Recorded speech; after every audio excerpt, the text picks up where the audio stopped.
Dans un contexte de régulation mondiale des émissions de gaz à effet de serre, la décarbonation de la production d'énergie est un enjeu crucial.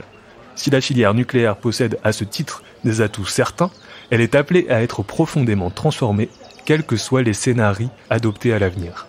On fait le point ensemble sur cette question. Bonjour à toutes et à tous et bienvenue dans ce nouveau podcast de Chute, le magazine qui interroge l'impact des technologies dans nos vies. Bien plus qu'un podcast d'ailleurs, il s'agit d'un article sonore, un format que nous avons imaginé afin de permettre plus d'accessibilité à tous nos contenus. Autrement dit, cet article est disponible ici dans sa version sonore, mais également dans sa version écrite. Il ne vous reste plus qu'à choisir votre mode de lecture préféré. Je vais à présent vous lire un article élaboré avec l'appui du rapport « Quelle place pour le nucléaire dans la transition énergétique ?» des auditeurs et auditrices de la promotion Michel Serres de l'IHEST, l'Institut des hautes études pour la science et la technologie, qui forme les cadres dirigeants à la prise de décision fondée sur la démarche et les connaissances scientifiques. Le titre de cet article est le suivant. Quel avenir pour le nucléaire civil ?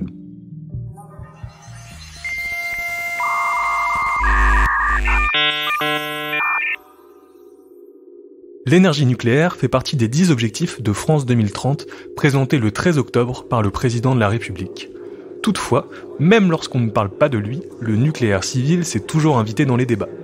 Ce fut le cas à l'été 2020, lorsque les opposants au nucléaire se sont étonnés de voir que la question avait été mise sous le tapis par les membres de la Convention citoyenne pour le climat. En effet, parmi les 149 propositions pour réduire les gaz à effet de serre en France, seule une mention est faite, entre parenthèses et à la page 371, au nucléaire. La principale raison invoquée pour expliquer cette discrétion est que le cadre fixé par le gouvernement d'Édouard Philippe a laissé peu de place à la question de la production des énergies. Aucune entrée thématique n'y est consacrée dans le rapport final des 150 citoyens et citoyennes. En outre, le nucléaire, qui permet de produire une électricité décarbonée, est, sur le papier, une technologie qui pourrait être motrice dans la transition vers un modèle énergétique moins émetteur de gaz à effet de serre.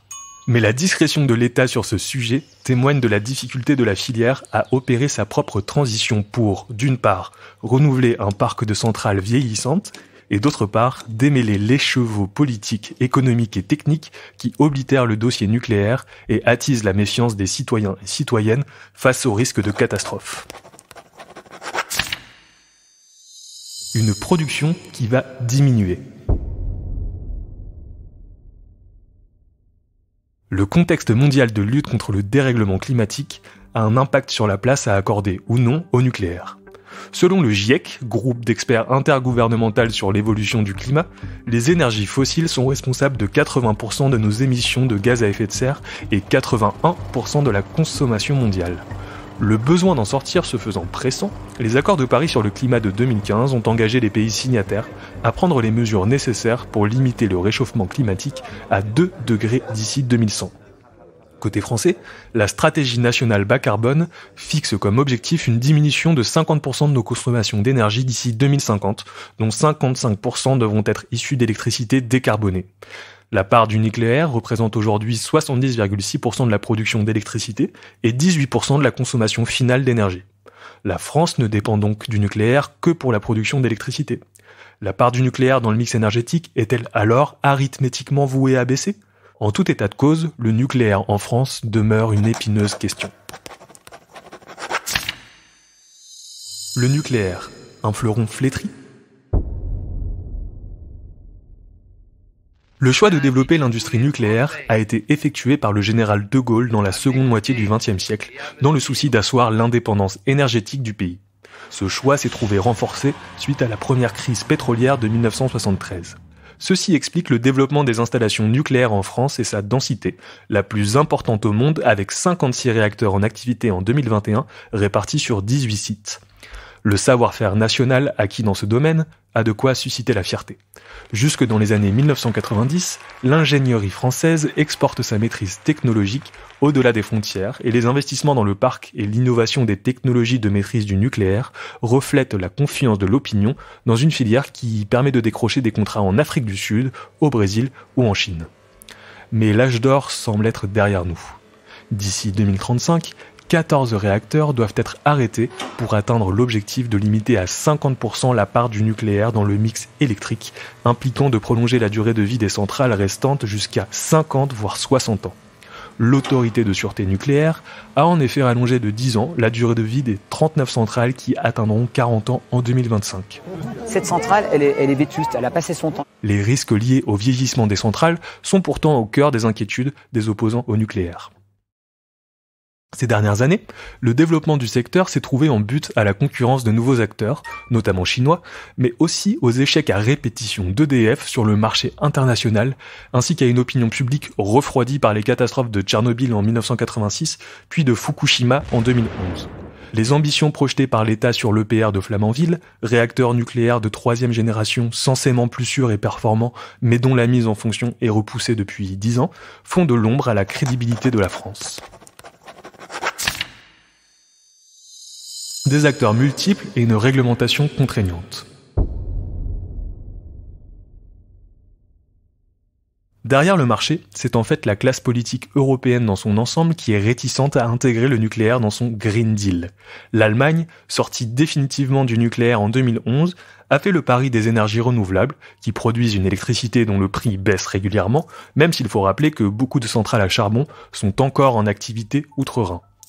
A l'inverse, le prix de l'électricité sortant des EPR a tendance à croître. EDF, dont le bilan comptable est grévé d'une dette de 42 milliards d'euros, doit faire face à certaines règles communautaires qui, au nom de la régulation de la concurrence, ne permettent pas aux champions français de se refaire une santé.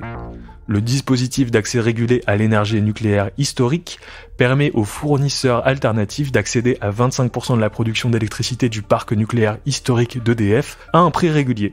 Les marges financières du principal acteur industriel du nucléaire ne sont pas très extensibles.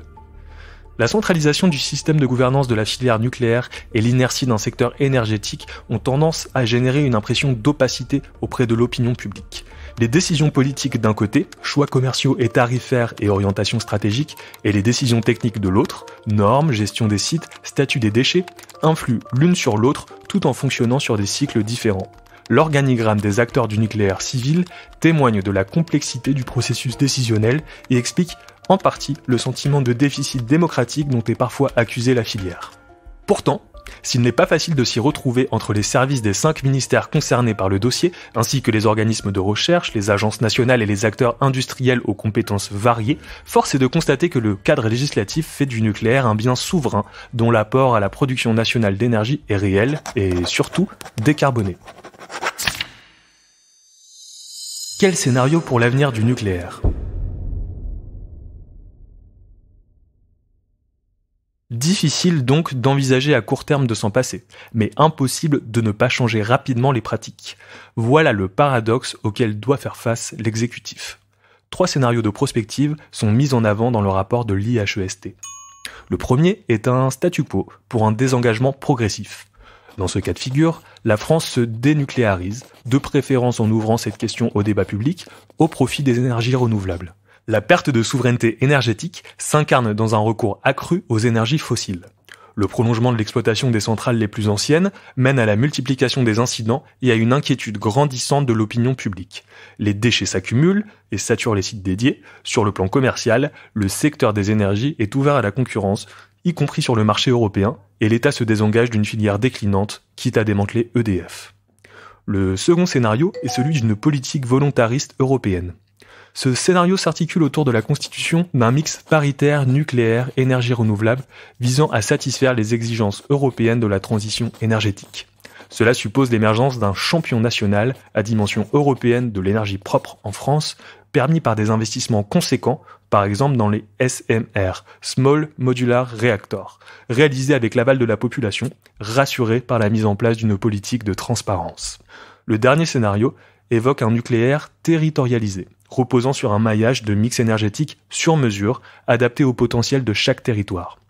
En abandonnant les centrales les plus grosses au profit des petits SMR et en remplaçant une production centralisée sur des mégasites par un réseau électrique intelligent régulé par l'intelligence artificielle, le nucléaire, couplé aux énergies renouvelables, s'inscrirait dans un modèle de sobriété énergétique. Ramené à une échelle territoriale, il s'appuierait sur l'engagement citoyen et le rôle actif des usagers qui deviendraient acteurs de la transition énergétique. Si le rapport de l'IHEST a été rendu avant le dévoilement du plan France 2030, on peut noter que leurs scénarios 2 et 3 s'inscrivent dans ce que vient d'annoncer le président de la République le 13 octobre 2021. Faire du nucléaire une question citoyenne. Le rapport insiste néanmoins sur un point. L'avenir du nucléaire pourra difficilement se passer de la participation citoyenne. Pour l'instant, seules quelques consultations publiques, lancées notamment par l'autorité de sûreté nucléaire, ébauchent un semblant de démocratie participative sur le sujet. L'article 7 de la Charte de l'environnement, qui prévoit ce type de consultation, tempère certes la dynamique historiquement verticale du programme nucléaire, mais l'État pourra difficilement faire l'économie d'un consensus populaire sur les moyens d'atteindre la sobriété stratégique. L'acceptabilité sociale du nucléaire dépasse les questions de sécurité d'approvisionnement et du coût de l'électricité. À Bure, dans la Meuse, la résistance des opposants au projet CIGEO d'enfouissement de déchets radioactifs de haute et moyenne activité à vie longue illustre le refus de certains et de certaines de laisser le savoir expert préempter un avenir qui se joue en commun. Qu'on en soit partisan ou détracteur, le nucléaire ne va pas disparaître de sitôt. Dans la foulée de la parution de la programmation pluriannuelle de l'énergie de 2020, le gouvernement a annoncé que 470 millions d'euros sur les 30 milliards du plan France Relance, destinés à la transition écologique, sont destinés au nucléaire, notamment à approfondir la recherche dans les petits réacteurs nucléaires SMR. Un pas de plus vers un nucléaire territorialisé qui, s'il ne satisfera pas tout le monde, aura le mérite de prioriser les enjeux locaux et les dynamiques de territoire sur l'exportation d'un modèle industriel incompatible avec l'objectif de sobriété énergétique.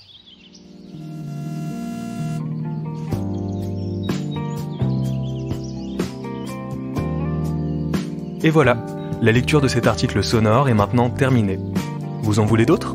Ça tombe bien, d'autres articles de Chute, réalisés avec l'appui de l'IHEST, l'Institut des hautes études pour la science et la technologie, sont disponibles au format audio. Nous proposons aussi des conférences et des conversations. Alors, si vous êtes friand ou friande de nouveaux frissons sonores, rendez-vous sur votre plateforme d'écoute de podcast préférée et trouvez-nous en tapant Chute Radio. Si vous souhaitez encourager notre format sonore, n'hésitez pas à nous laisser un avis 5 étoiles et à en parler autour de vous. Merci pour votre écoute et à bientôt.